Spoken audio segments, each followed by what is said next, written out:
Jill said, my two main jobs here are to keep track of the plants and keep track of the bison, hence the picture here, plants and bison. When I tell people that's what I do, guess what they want to hear about? Not the plants, not the plants. So I put this picture here so you'd be excited. You know, I feel more excited about plants than I do bison most of the time. Bison are fun and all, they're great, but the plants are where it's at. So that's alternative options for slide titles. This is how, I'm getting some feedback here. This is how I feel about botany. But this would have limited me to 42 slides. I thought about doing this one too, Unlocking the Mysteries of Life with Botany. It sounded pretentious, so maybe we'll just go with a title slide that's as boring as you guys think botany is, huh? Before we start, I want to do an exercise. I want you guys to each tell me the first plant you can think of. I'm going to write them down for later. Who wants to go first? Kim? Dandelion. Sunflower. Compass plant. Cool. Well, if anybody else thinks of something, let me know. We'll come back to that later. So today's goal, trying to figure out what to talk about and how to cater this talk to you all. I looked up the mission statement for the Kansas Master Naturalist program. It says the mission is to develop knowledgeable and dedicated citizens who are active in promoting awareness, understanding, and stewardship of the natural heritage of Kansas. So to do that, I figured we would do something like this. Hopefully some of you guys have read Aldo Leopold. This is a section where he's talking about education, the kind of education in the ivory tower versus the kind of boots on the ground education you might have if you actually live in the world. Here he's talking about a student, so he is a typical university student. We can safely assume that he knows how plants grow and how cats are put together, but let's test his comprehension of how the land is put together. We're driving down a country road in northern Missouri. Here's a farmstead. Look at the trees in the yard and the soil in the field and tell us whether the original settler carved his farm out of prairie or woods. Did he eat prairie chicken or wild turkey for Thanksgiving? What plants grew here originally, which do not grow here now? Why did they disappear? What did the prairie plants have to do with creating the corn yielding capacity of his soil? Why does this soil erode now, but not then? Again, suppose we're touring the Ozarks. Here's an abandoned field in which the ragweed is sparse and short. Does this tell us anything about why the mortgage was foreclosed? How long ago? Would this field be a good place to look for quail? Does the short ragweed have any connection to the human story behind yonder graveyard? If all the ragweed in this watershed were short, would that tell us anything about the future of floods in the stream, about the prospects for bass or trout? Many students would consider these questions insane, but they're not. Any amateur naturalist with a seeing eye should be able to speculate intelligently on all of them and have a lot of fun doing it. So my goal is this, to help you guys be aware amateur naturalists with your boots on the ground, not just have a theoretical knowledge of what plants are, or what they look like, or how their leaves are arranged. I'm not going to spend time today talking about leaf arrangement and margin types and flower types. If we want to know about that today, we can talk on our field trip. Otherwise, we can recommend some good books. They're sitting up here. Others I can recommend to you. Go to a library, search the internet. There's a lot of stuff there. So for today's talk, we're going to talk about why you should care about plants. Why should you care what this plant is called or what it's doing? This is a plant almost nobody knows or cares about at all. I keep telling Jill we should do a class on these plants, but she won't let me do it because no one cares. And she's probably right. What are plants? To do that, we need to talk about biological classification, systematics, and taxonomy a little bit.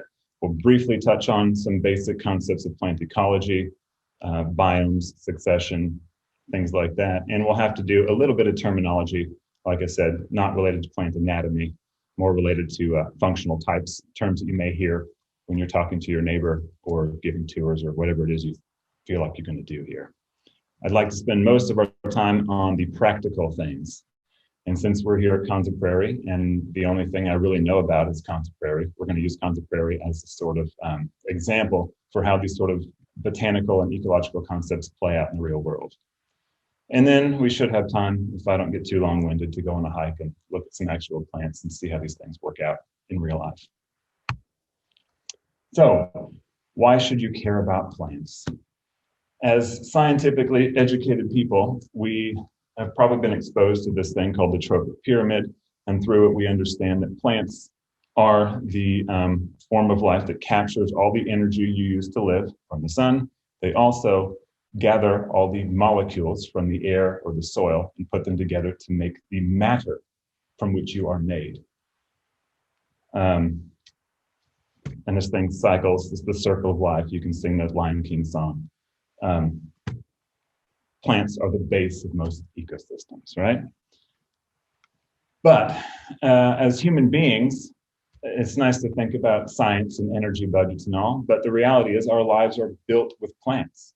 From the food that we eat, to the things our homes are built with, to the clothing on our back and the medicines we use to try to stay healthy, right? And I know in the modern age, you may tell me that we've moved on from that and we live lives more abundantly because we have access to fuels. For every calorie of hybrid corn grown in this country, 9 calories of diesel fuel go into growing it.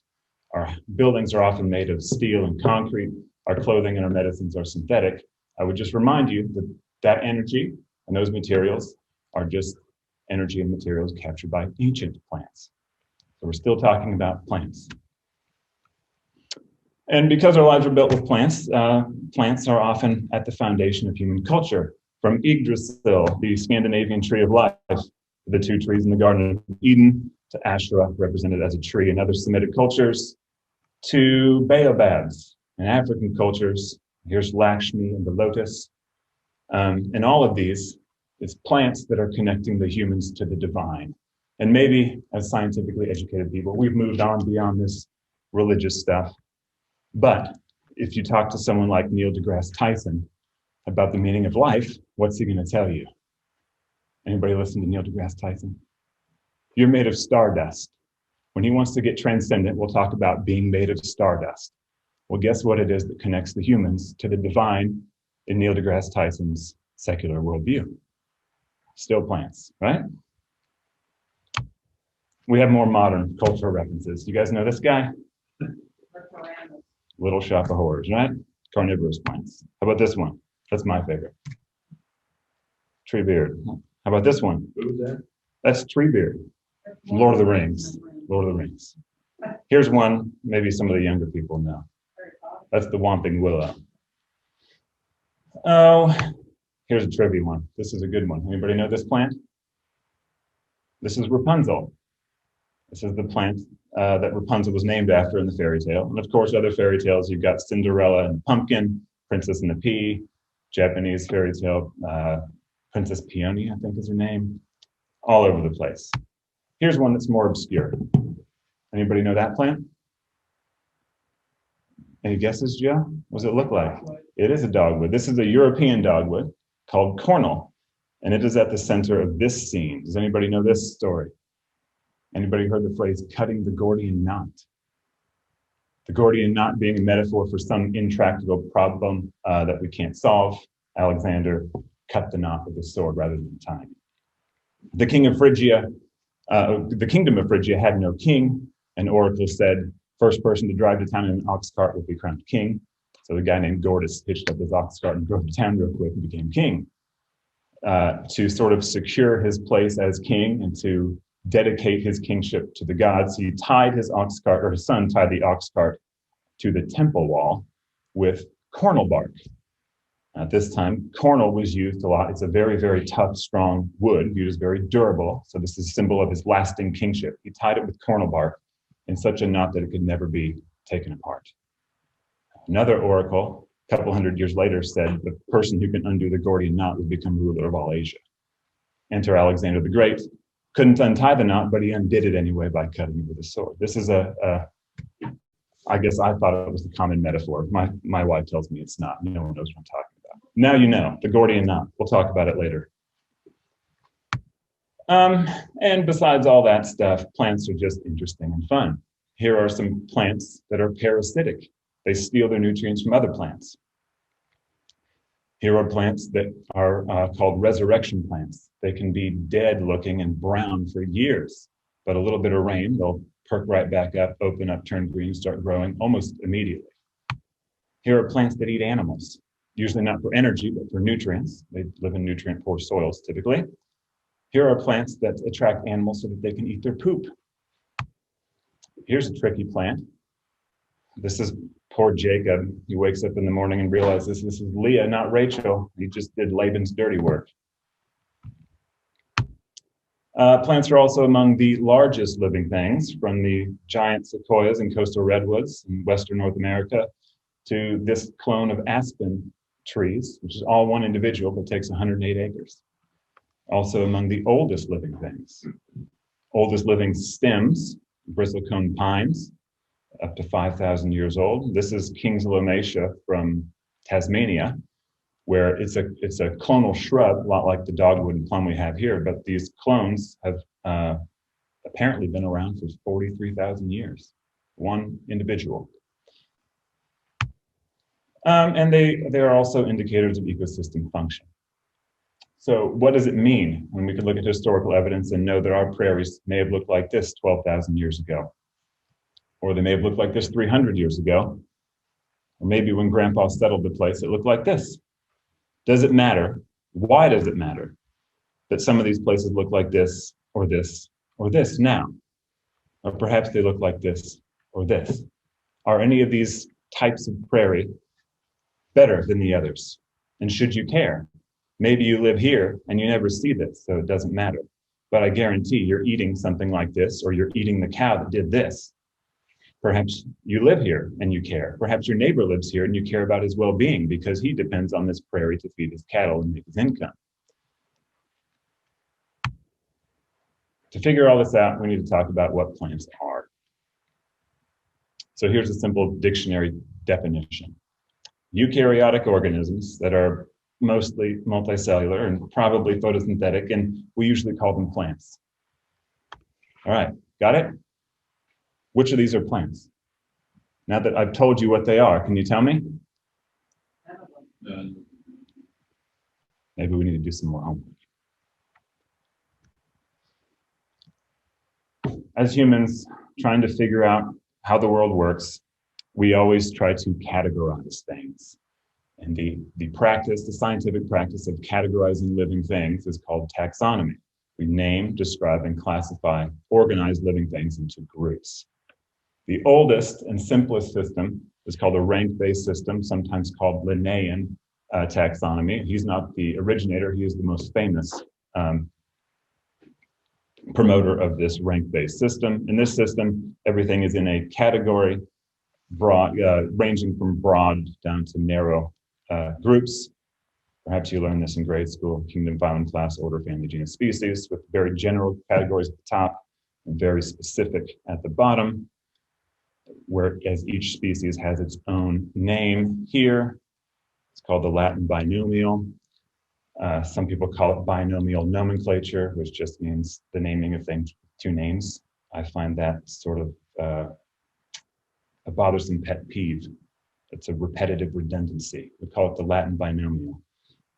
Whereas the name of the species is designated with an italicized generic name and a specific epithet.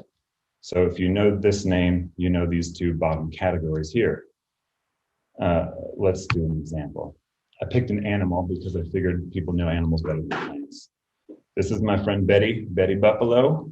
Her scientific name is Bison. Bison, this name tells us already that she belongs with a group of animals called bison, and she is the specific bison.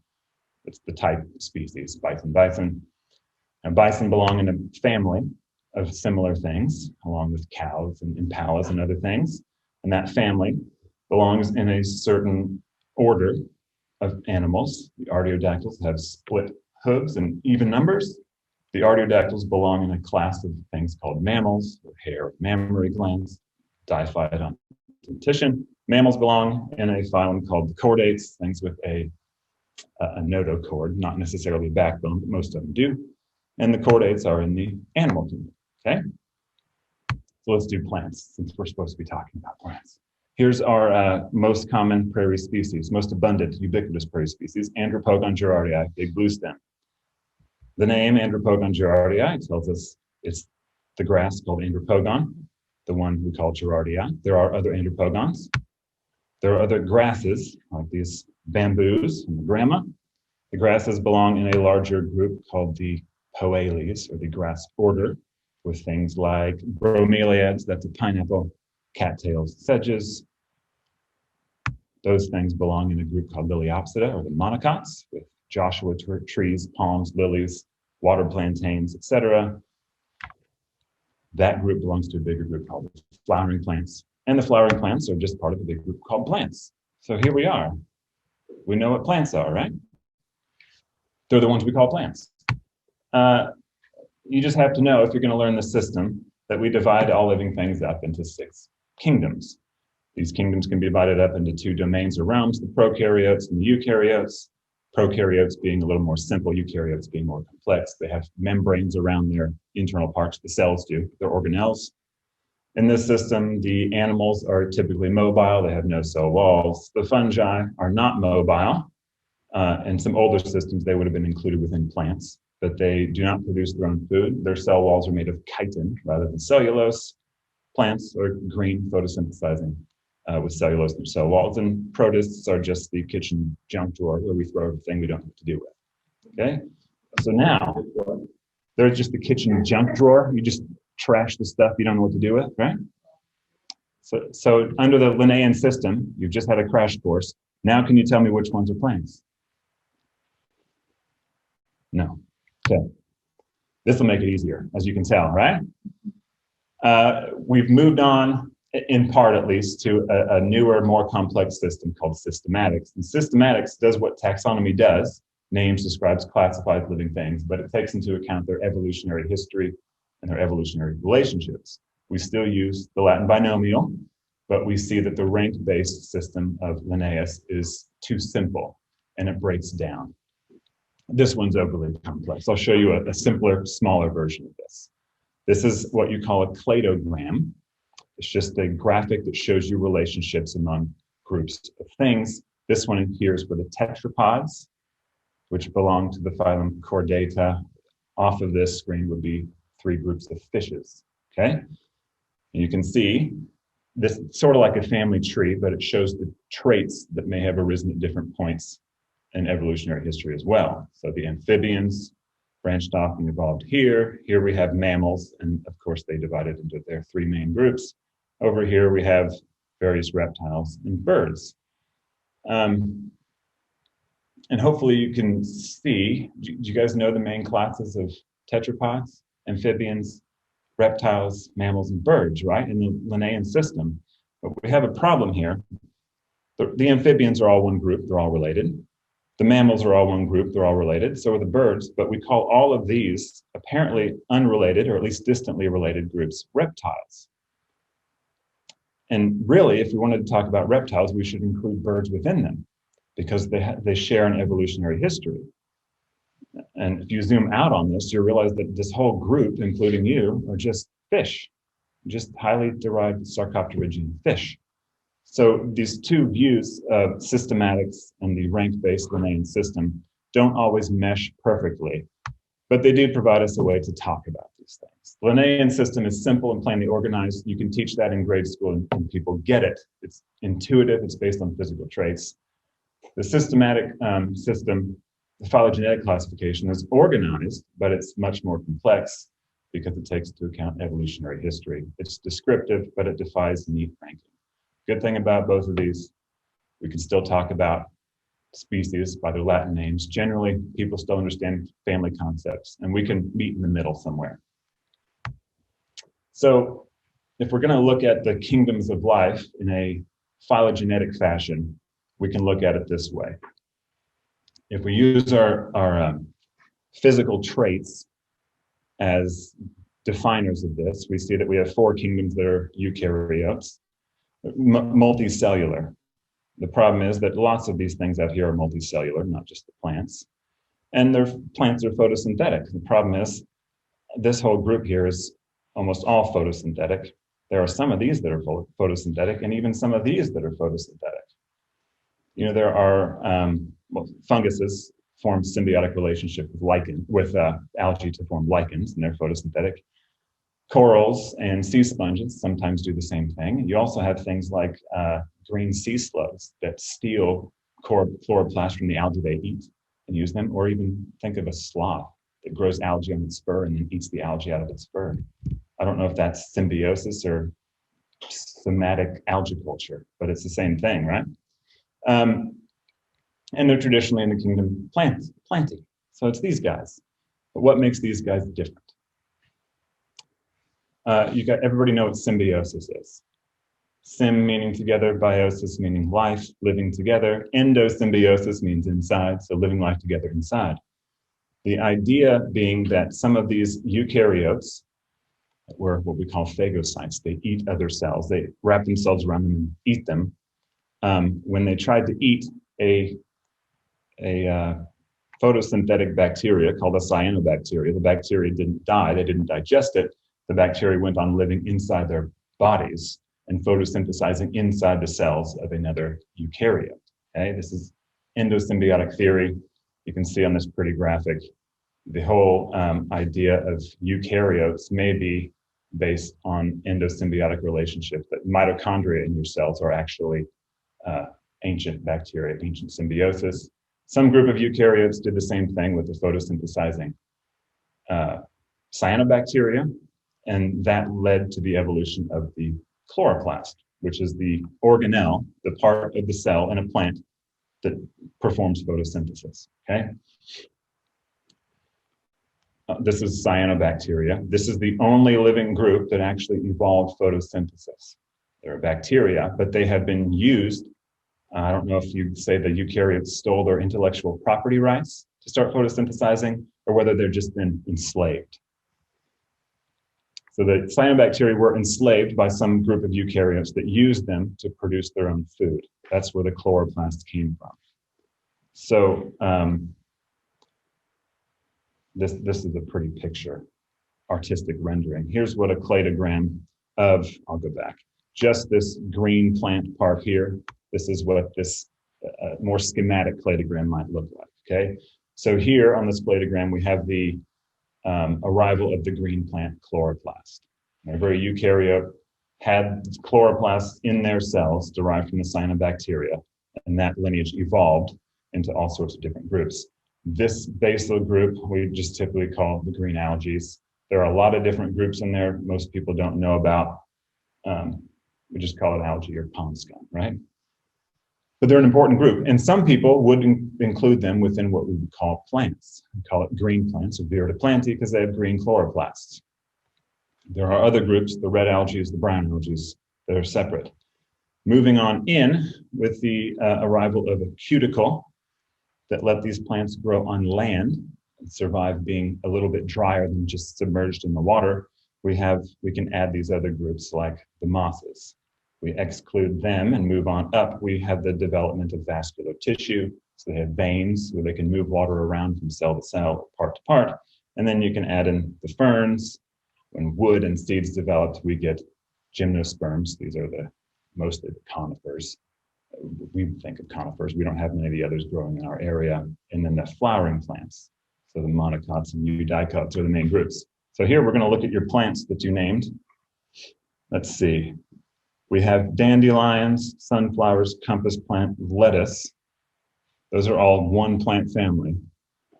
The sunflower family. We have little blue stem. Oh, that's a monocot. Butterfly milkweed, that's here. Lilies, that's a monocot. Potentilla, that's here. Sourwood, here. Henbit, here. Sagebrush, here. Rose verbena, here. So when you guys think of plants, the only plants that we came up with today were angiosperm plants, flowering plants. Why do you think that is? These are well, we live on land, so we're not dealing with algae. These plants are more often multicellular and large and visible, and this flowering plant group is extremely successful. If we look at all of the land plants, we're looking at somewhere close to 300,000 species altogether in the world. Angiosperm plants, the flowering plants, make up about 250,000 of those species. So just by the sheer fact of what we're exposed to and what we see, most of what we think of as plants are just flowering plants. So when you say the word plant, you got to figure out what you mean. Around here, you might as well be talking about flowering plants only. We do have one native gymnosperm in Kansas, or in our area. That's the eastern red cedar. Of course, you can find other things planted around, pines and whatnot. All right, so back to this. I'll tell you which ones are plants, okay? This one here is Cyanobacteria. It's a blue-green algae. It's a prokaryote. It's called nostoc. You can see it here. This one here is fungus. So it's heterotrophic, meaning it eats energy derived from other things. It doesn't make energy itself, although historically it was included within the plant. Some of you guys may have learned that it was a plant in grade school just because it doesn't move. Not it. These two are animals. This is a sea sponge with a symbiotic relationship with algae. This is a coral, same thing. They're gone. This is a red algae, separate lineage from the green algae. This is a glaucophyte algae, also separate lineage from the green algae. They're gone. We're left with these two. Now, technically, this one here is a green algae. You might call it a plant. Most people just call it an algae and say it's not part of the plant kingdom. And we have this. This is the only plant on there. It's not green or photosynthetic. It's daughter. I thought that was a fungus that grew off of the plant. It's a parasitic plant. It's a parasitic plant.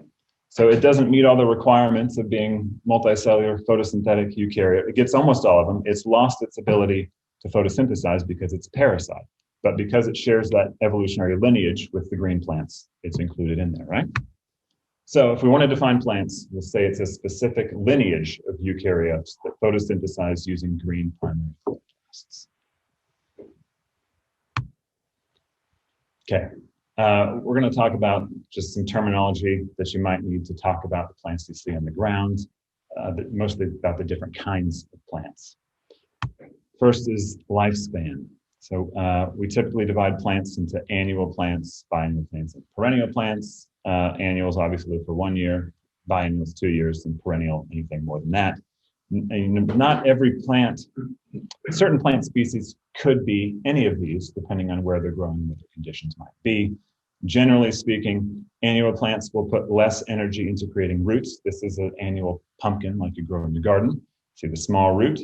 It will focus on making flowers and fruits to continue its life, the life of its species through seed propagules, rather than storing energy in the roots like this wild cucurbit, the buffalo gourd, which can have roots up to 60 or 70 pounds hiding down there under the soil because it needs to store energy between years because it lives on for a long time, okay? We can talk about different growth forms. Herbaceous plants versus woody plants. This one's relatively intuitive. Woody plants make wood. They have perennial tops, the parts above ground on these big trees or on the subshrub, New Jersey tea, live from year to year. When it wants to start growing in the spring, it will form new leaves from these above ground parts, okay? Versus herbaceous plants, which are generally soft stemmed, not very woody and tough. And this top is annual. In the winter, this top dies back, and the next spring it grows from the root in the ground or a buried stem in the ground.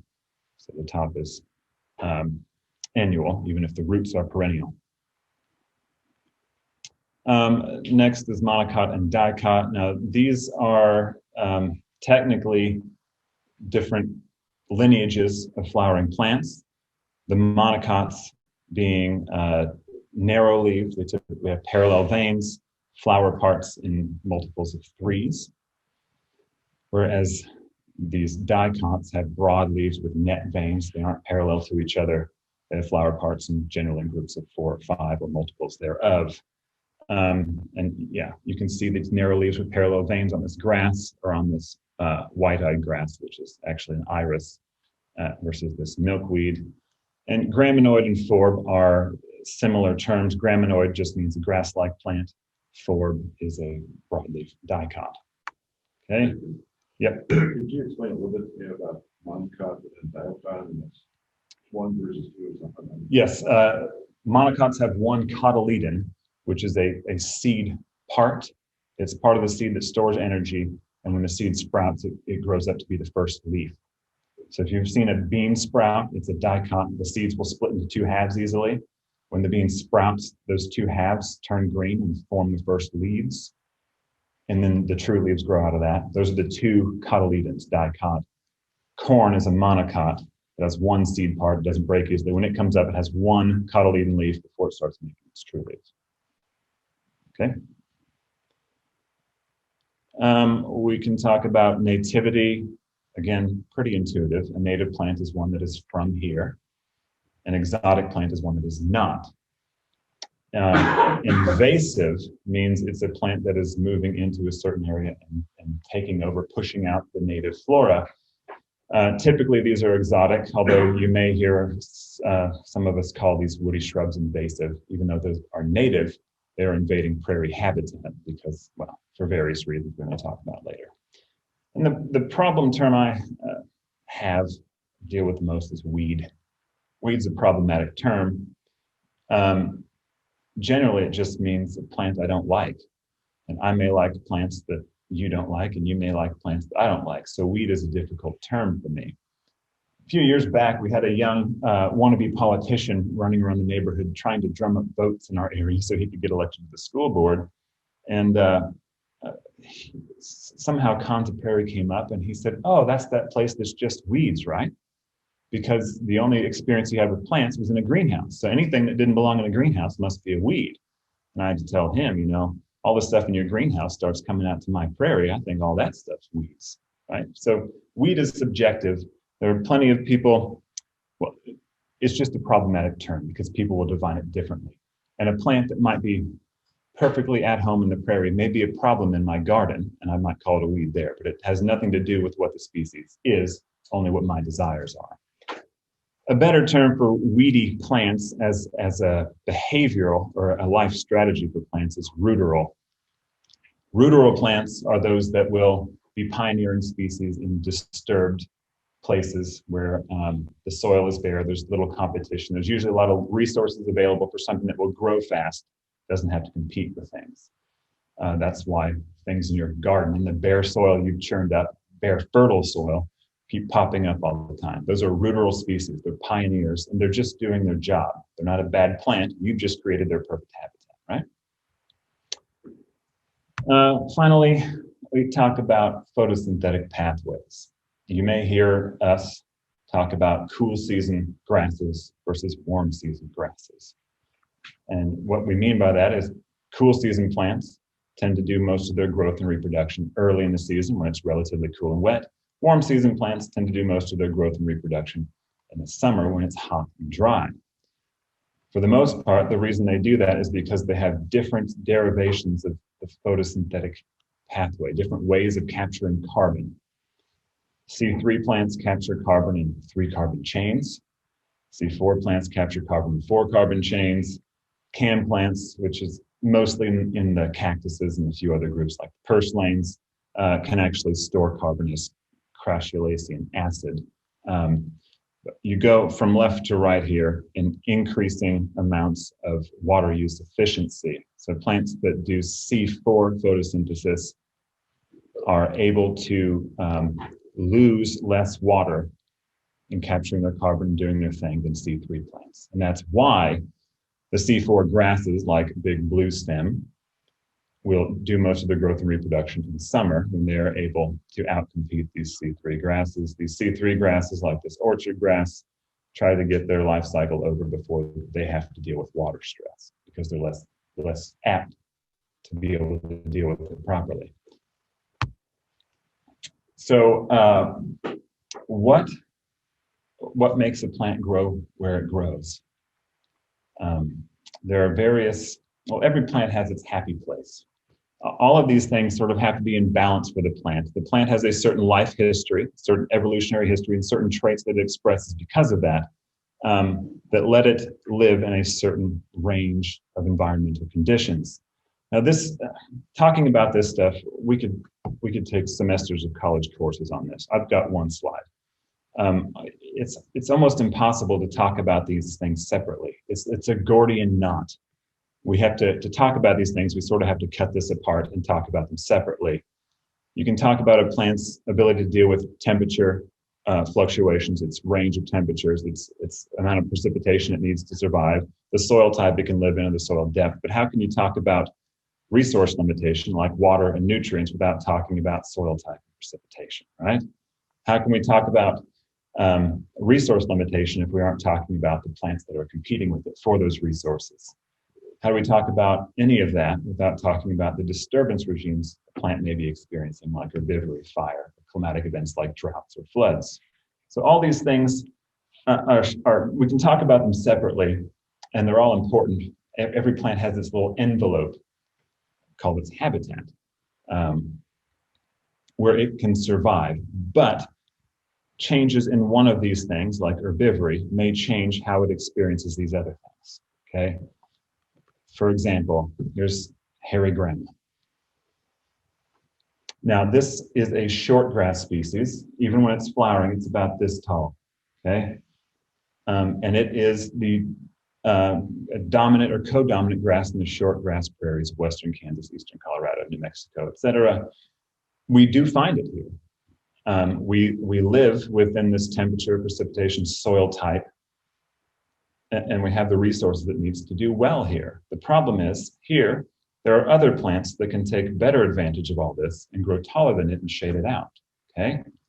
So it can't survive here based on competition. However, remove the competition either by living on shallow soils where big blue stem can't compete because it's too dry, or introduce bison that'll graze it to the dirt year round and it won't get outshaded by the tall grasses. So you can find it here in a narrower window than it would be found in eastern Colorado because of changes in one thing, okay? So all that gets pretty complicated, but in general, globally, certain climatic patterns and soil types lead to certain vegetation, large-scale vegetation types we call biomes, okay?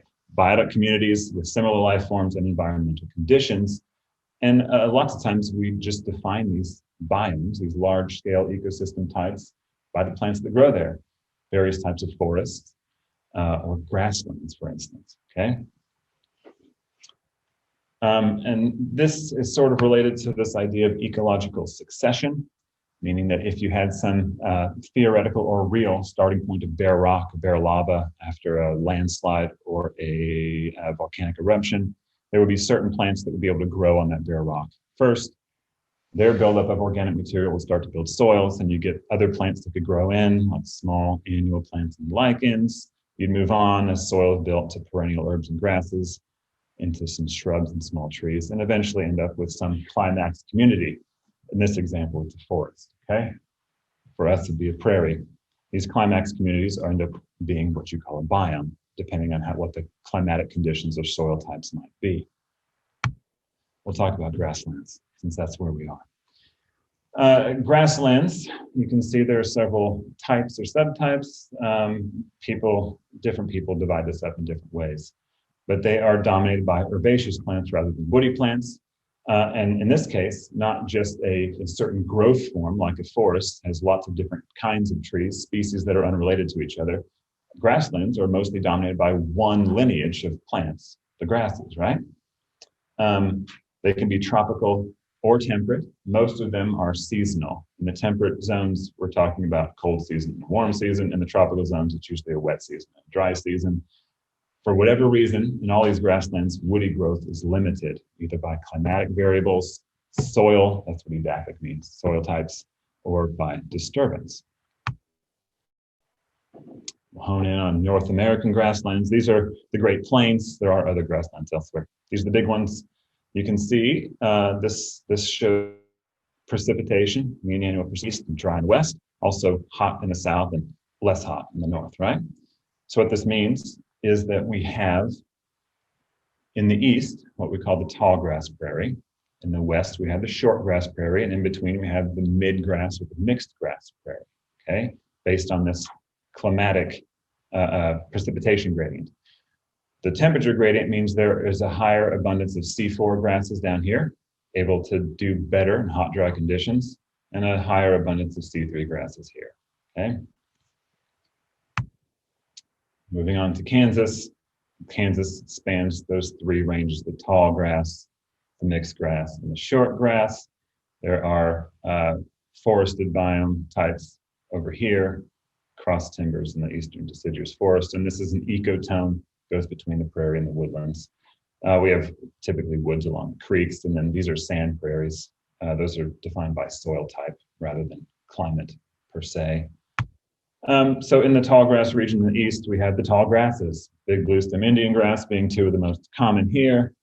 In the middle, we have the mid grasses or the mixed grasses, little bluestem Cytodes grama. In the west, the short grasses like hairy grama on the top and the buffalo grass. Now, all of these species here occur on Konza in the tall grass prairie. And they do that because, like we said before, the variable conditions on the ground. We might expect the whole of Konza to be tall grass prairie, but these other species are able to persist or even do well depending on local conditions, okay? So Konza here is in the middle of the Flint Hills ecoregion, sort of on the western edge, starting to transition to the mid-grass prairies. We have shallow soils and complex topography, which make things a bit interesting. Konza, I'm sure at this point in your course, you've heard plenty about Konza and what we do here. 8,500 acre preserve dedicated as an ecological research laboratory. It's within the bluestem range. So this is what our expected prairie might look like. Big bluestem Indian grass, as far as the eye can see, right? But it's more complicated than that. Not all of our prairies look this boring. I have one. Yep. On your previous map, you showed tall grass prairie going all the way over in the Missouri and a couple months ago, I didn't think that mornings they were saying that the hickory forest into the dot forest. Is that true, or is it so? Which by the reason say? Yeah, you start to get into it's starting to mix by the time you get to eastern Kansas, and historically, I don't know. Plenty of people claim it goes clear over into northwest Missouri. It's hard to know how much of that was, open prairie as far as I can see, and how much of it was just mixed forested or forest down in the low areas where it's wetter, fire's less able to get in there. The interesting thing about the Flint Hills, of course, which I'm sure you've heard, is that most of this other stuff has been converted to row crop agriculture. These prairie soils are great. They're fertile, they're deep, they're awesome, but the Flint Hills are rocky and steep, so they're rescued by their difficulty. So on the ground, this picture is complicated by the complex topography we have here, by variable climate and our disturbance regimes, fire and herbivores. So we're going to transition now into talking about Konza and how all this plays out here on the ground, hopefully places you guys will see and deal with in the future. Our plant community is dominated by the warm season C4 grasses. We have big bluestem, switchgrass, Indian grass, little blue, tall dropseed, Cytodes grama. These two being shorter midgrass, thriving more on relatively drier soils. But forb species comprise the bulk of plant biodiversity. Okay, these are just pretty pictures. By the way, I didn't take most of these pictures. Some of these are Jill's, some are Barb's, some are Eva's. Very, very few of them are mine. In the Konza flora, the flora being just the plants that grow here, the plants that we know grow on Konza Prairie, we have 99 families of vascular plants represented on Konza, okay? The four largest families are the sunflowers, the beans, and the sedges. We have 8 cryptogams, that's just a fancy word for ferns and horsetails. We have 80 species of woody plants, even though this is a prairie, we got plenty of woody plants, 143 grass-like plants, and 472 species of forbs. I do. Yeah, graminoid, I guess I didn't say that before. Graminoid just means grass-like. So grasses and sedges for the most part. You may include the cattails in there, things like that. 66%, 2/3 of all the species that grow here are perennial. And all of the most dominant species are perennial. At this point, 1/5 of the species that occur on Konza are exotic. At least half of the exotic species are annual or biennial, prone to living in disturbed places rather than open, healthy prairie, but some of them do grow out there. 70% of the native species are perennial. So that should tell you something about what this grassland's like. So that false. Yeah, dandelion native. No, this is goat's beard, which is European. And this is wild onion. So when we want to learn about plants on Konza, we kind of want to know what grows where and why. You know, these two are woodland species that only like damp, shady woods. This one likes, it's prickly poppy, likes rocky hillsides, usually around badger holes or other disturbances, right? These things down here, well, this likes rocky hillsides too. These three down here, I mean, they can grow on a rock compared to this dragon root that can't grow anywhere it gets dry ever. And the timing is different too. You know, these little things are trying to bloom early before the grasses get too tall, they can't get shaded out. So what grows where and why, each species has its tolerance ranges. The whole of Konza more or less has the same climatic conditions, but every site on Konza is a little bit different based on slope and aspect, soil depth, all that. We have topography, soil, we have different disturbance regimes. And one of the big things for some of these little plants is light limitation. Of course, if woody plants are able to take over, they'll shade out even big bluestem, our dominant prairie species. But under high fire frequencies where woody plants are kept out, big bluestem can shade out these little things. So fire is an important thing for keeping woody plants out of the way and also clearing out dead litter. For light limited species, these species are all short species that try to bloom early. They need either heavy grazing to keep the big bluestem down, or they need to be in a place that's frequently burned so they don't have to compete with the dead litter from last year's plants to grow. These are all short, and they bloom April and May to get it done before the grass gets too tall for them to live, right? We have plants that have to be in water all the time, like these. We have plants that need to be near water and be plenty wet. And we have other plants that can thrive up where it's so dry the grass won't grow, right? For simplicity's sake, we can divide Konza's main plant communities into four: prairies, wet sites, woodlands, and disturbed habitats. And you can see our little model Konza. These icons correspond to places you may find these things, okay?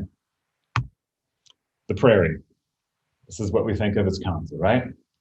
34% of the flora, of the species that occur here, 34% of those species thrive in this habitat. Doesn't mean they don't grow other places. This is their happy place, though, okay? 94% of these plants are native, 84% are perennial. Open sunny areas is the largest habitat type, mostly perennial species. Fire tolerance is a big deal here, okay? This is what it looks like. We have woodlands, which is about 1/5 of the flora. 20% of those are exotic. We have 42 important tree species. This is dominated by trees, closed canopies, shady understories. They persist in places that are sheltered from fire. Damp ravines, where it's too wet to burn. Rocky ledges, where there's not as much fuel, so burns aren't as intense. And these species tend to invade unburned prairies. What are the exotics woodland species here? All the ones you plant in your backyard. But this is not Konza, right? Yep. So honeysuckle, you know, Asian honeysuckle. Or do you not, Calorie pear, Bradford pears, they're invading here. Wind creeper, so woody vine, you often see growing up trees in people's yards. We have some privets that are also escapees from yards. Garlic mustard. Garlic mustard is an herbaceous one that invades woodlands. Yep. So it touched on all my yards. Yep. Wet places. These are places where the soil is saturated for at least a significant part of the year. Springs, deep streams, stock ponds, wallows, ditches. This is the smallest and most fragmented habitat type on Konza, and as such, it's home to some of the locally rare species you don't find in other places. About 16% of the flora, mostly native, probably because of the fragmented nature of these sites. You don't find a lot of exotics that can find these places and thrive. 33, rare. This is rare for Konza. plants we don't see often around here occur on these sites. So something like dragon, requires lots of water. One place I've seen is down Kings Creek. Yep, there's a How did historic. we get here? So those seeds, I think, I'd have to read about the actual plant. Those seeds, I think, float on water, and they're sometimes picked up by small animals. But it seems to spread around the Kings Creek drainage and flash floods by floating around. So it's not an aquatic plant. It doesn't grow in the water. It just likes deep, moist soil and shady spots. So all the sightings that I know of, except for one, occur in Kings Creek on Konza.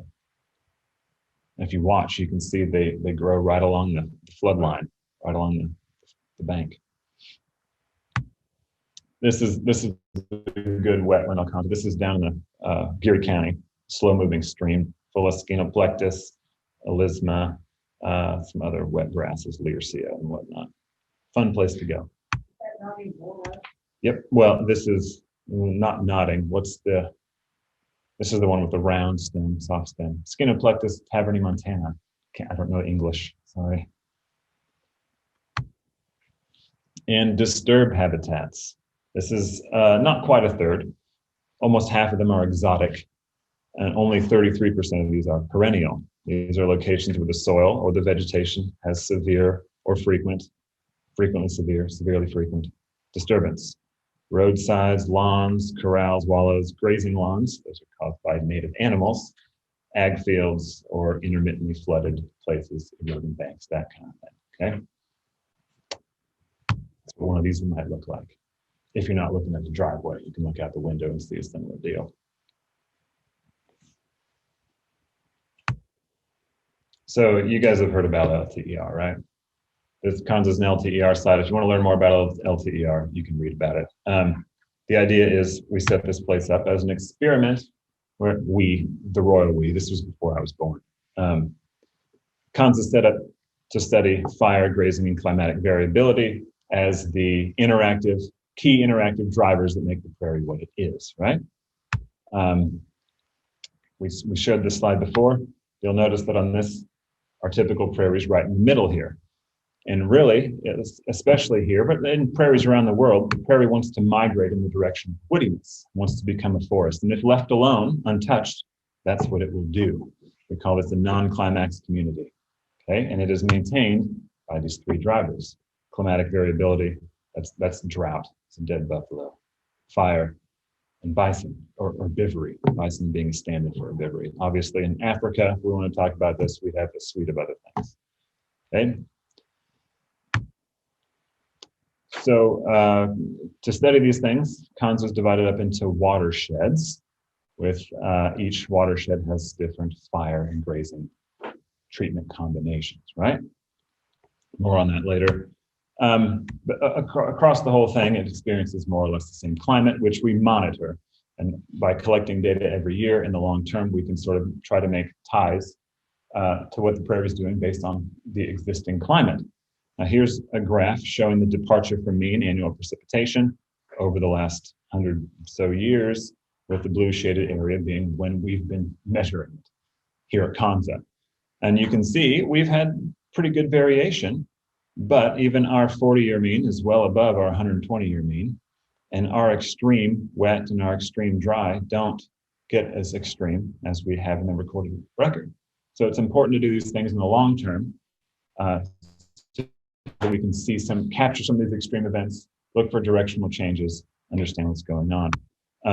For example, the line is herbaceous biomass, bars are precipitation. You can see they fluctuate on a similar pattern, right? When the precipitation bars go down, generally the biomass bars go down, right? So, hey, water makes the grass grow. That's what we learn here, right? There are professors that stake their whole career on this. You can see this is precipitation versus biomass. The trend is more water means more grass. You don't necessarily see the same thing with forbs or woody plants, though, okay? But this is percent cover of grasses. That's how much space they're taking up in a certain area. with precipitation. You have almost no discernible relationship with grass cover or forb cover. This seems to be because variability is too high to induce directional change in the community itself over the long term. So because we don't capture those same kinds of extremes just by observing the climate over the long term, we have set up experiments where we can manipulate climate to see what happens, to push the system a little farther in either direction. Here are examples of 3 projects where we did that. The irrigation transect eliminates water stress, waters plants all the time. This one changed the way rainfall came timing-wise, bigger events spread out more. And this one caused an extreme drought and heat wave that would have been outside our normal range that we've experienced so far. So the results of some of these, the irrigation transect study, remember eliminating water stress, constant watering all growing season. It switchgrass, this is the blue bar, ended up overtaking big bluestem as the dominant grass species in those plots. But it took 10 years of treatments to make that happen, okay? Well, 8 years. 8 years, the shift began. 10 years, it became the dominant species, okay? It only happened in the lowlands, not the uplands.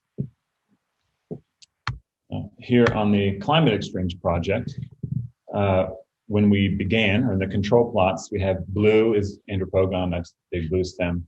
This is Solidago canadensis. It's probably actually Altissima. Tall goldenrod as the 2 co-dominant species, a grass and a forb, okay? They droughted these plots pretty severely all year long, and then in late July, they added a severe heat wave. They actually put heaters out on top of the grass and cooked it 2 weeks.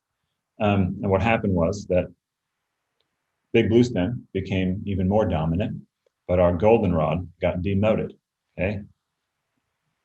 These are the downward trend in goldenrod and upward trend in big bluestem. So extreme drought may make the dominant grasses even more dominant. Why do you think that is? The big bluestem seems to be more drought resistant and resilient. Well, it also has huge, much deeper roots. Well, it can, depending where it's growing. Yeah. It's capable of dealing with drought stress more than tall goldenrod is. So this was cover. This I'll explain this graph. This is what you call a rank abundance curve. So every symbol here represents a different species. This is just number of species here up to 40. And this is the relative abundance, meaning the cover, the amount of space it takes up in a plot. So here in the control plots, big bluestems, 36% of the plot is big bluestem, and in the drought plots, it's over 50%. This is aerial coverage. So if you look down the square on this concrete and see how much big bluestem there is relative to other plants. Did it matter if the vegetation was actively growing or if it was semester? So usually the way we do this is we do an early season survey and a late season survey, and you take the maximum cover for any species. So you try to catch them at their maximum throughout the year and use the maximum value. So the goldenrod went away. It got demoted, yep. It's not gone, but it's not co-dominant. Yeah. And so, yeah, this is aerial coverage. How much space did it take up? And this one here is biomass. So total biomass didn't change from control to drought. Increase in grass biomass made up for the decrease in the forb biomass, okay? And this is largely due to big bluestem, tall goldenrod. So we'll move on to another driver, fire. So on this map, which I'm sure you've seen before, these numbers indicate the fire return interval, 3 years, 2 years, 4 years, 20 years, every year. Watershed level treatments, we burn these watersheds as a whole deal and have plots within them. 1, 2, 4, and 20-year fire return intervals. We also have some seasonal burns representing all 4 seasons, but no grazing in those. And we have a fire reversal experiment where we've left something unburned for 20 years and then flipped it over and burned it annually and vice versa. So any year we burn a different group of plots. So this is our burn map, and every year it's different, right? Key effects of fire are that it limits woody plant invasion. Remember, those woody plants are ones that have perennial tops. If you burn the perennial tops, they've got to start over the ground, like it or not. Okay. We also lose a lot of nitrogen. This is our largest loss of nitrogen in the system, is by burning it off. Removes the litter, which alters the soil microclimate, provides light to the small plant soil, provides heat so plants can start growing sooner, that kind of thing. So because of those effects of fire, these are the changes that they induce. They typically increase above ground net primary productivity, increase annual biomass, that is. They alter the community structure by decreasing woody plants, and they change the ecosystem properties in the soil, increasing CO2 fluxes and altered nitrogen cycling in the soil. And effects, except for in extreme drought years, our annually burned places respond better to rainfall and they grow more. These grasses here have to compete with the litter from previous years, both for sunlight and for water. Small rainfall events get caught up in the litter. They don't make it to the soil and plants can't use them. Of course, in the extreme drought, you have the opposite, and the litter buffers the soil against the heat, the desiccating wind above ground, and the actual annually burned plots in the drought year may do more poorly. Most of the time, this is the trend, but you sort of see the opposite pattern when it comes to species richness. Annual burning makes the tall, warm season grasses super dominant, and you tend to lose other species. Okay. Here's a map of the woody plant invasion. So woody plants are a big problem around here, and that they're taking over the prairie. But this shows you the effect fire has on it. These are 3 watersheds on Konza: 1D burned every year, 4B burned every 4, at least in theory, and 20B burned every 20 years. The black is woody plants. You can see 1D, shrub-free. 4B and 20B look about the same, even with this drastic difference in fire frequency. Okay. Moving on to grazing, we have plenty of places that are not grazed around here in the blue, and also down here in the south end. We have cattle grazing occurring here in this red or pink color, and the bison grazing occurring here in the green. These are overlaid on top of differences in fire frequency as well, so we can see how the grazing and the fire interact with each other from both directions. Bison were introduced beginning in '87. Their range on Konza was expanded in '92. They have roughly 2,400 acres, 10 watersheds with 4 different fire treatments within those watersheds. Our stocking rate is supposed to, in theory, remove about 25% of average annual production. And we have done comparative cattle grazing studies, which is the dominant regional land use. Most people don't have free-ranging bison herds that graze year-round. Grazing, of course, impacts the prairie. It alters the physical and chemical environment, changes resource availability for the plants, and therefore for other things. The overall effect is to increase heterogeneity and creates a habitat mosaic because it doesn't occur evenly across the landscape. And even if it did, the effects on a certain part of the landscape might be different than others.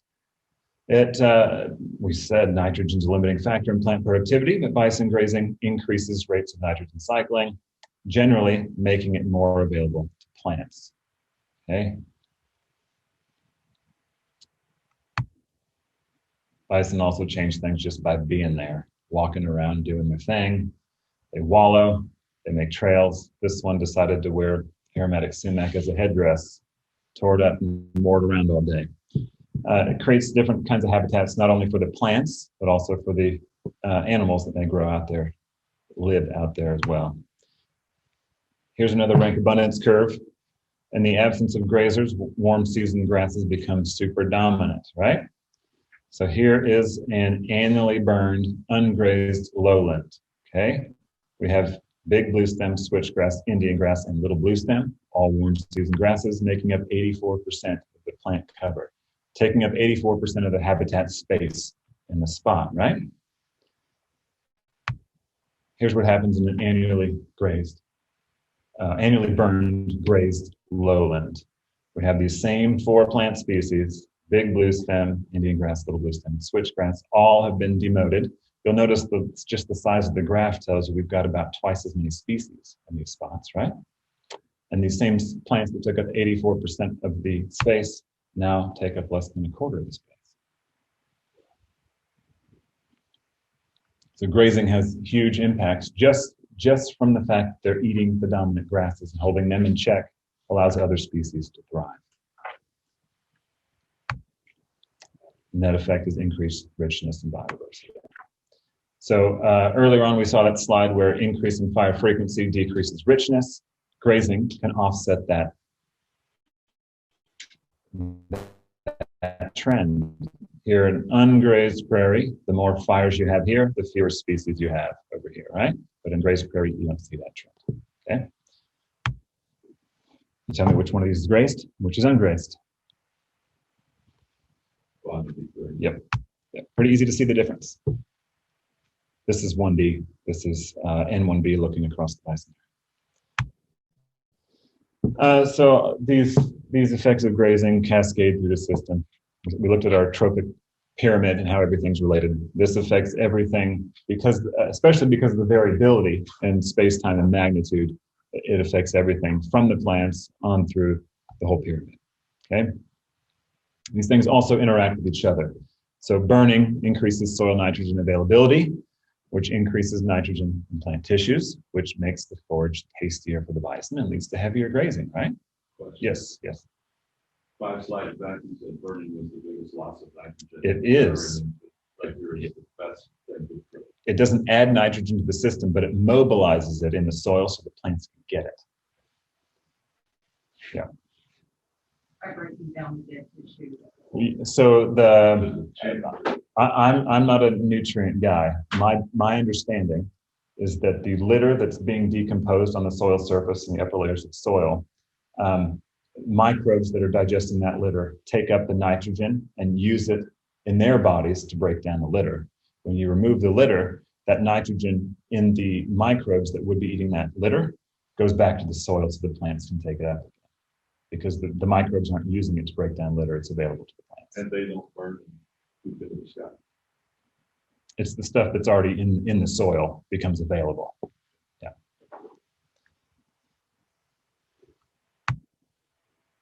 But this heavier grazing can have effects on the way the fire behaves. Higher grazing means there's less fuel, lower fire intensity and effectiveness. And yeah, if you drive out on Konza now, we burned the bison area last week. You can tell which ones the bison spent time in because of how poorly they burned this year. This creates refugia for fire-sensitive species like these things that are already green, cool season grasses, and graminoids, and also woody plants. So this grassland, in effect, is defined by its dynamics, not a certain set of characteristics. We have a non-equilibrium view. There are multiple limiting resources, multiple confounding factors that all sort of come together in different ways to make each piece of prairie different from each other piece of prairie. It's a heterogeneous landscape that is maintained by disturbance. After 40 years or more of doing these experimental treatments, we now have very different kinds of prairies on Konza. Some of them we may not even be able to call prairies anymore. I don't know. Is it not on anymore? Did it die?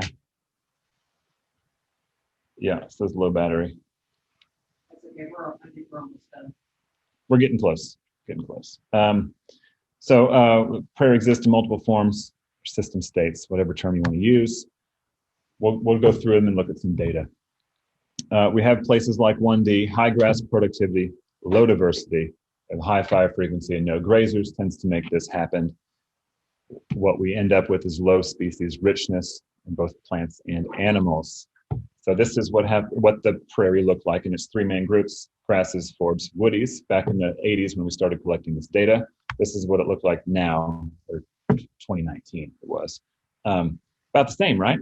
3/4 grass, quarter forb and woody, more or less. Here's a different one: high diversity grass forb codominance. This tends to occur with intermediate fire frequencies on shallow soils or with grazers, some way to limit the dominance of the tall grasses. We end up with a higher species richness. Here's the annual burning. Compare that to what we have on a 2 to 4 year fire return interval. Still pretty dominant with grasses, but a much higher flora than woody component, right? Here's a grazing lawn, short stature, high fertility, high diversity. These are typically bison grazing lawns, heavily grazed, lots of disturbance. Here's our ungrazed reference. Here's what a bison grazing lawn looks like.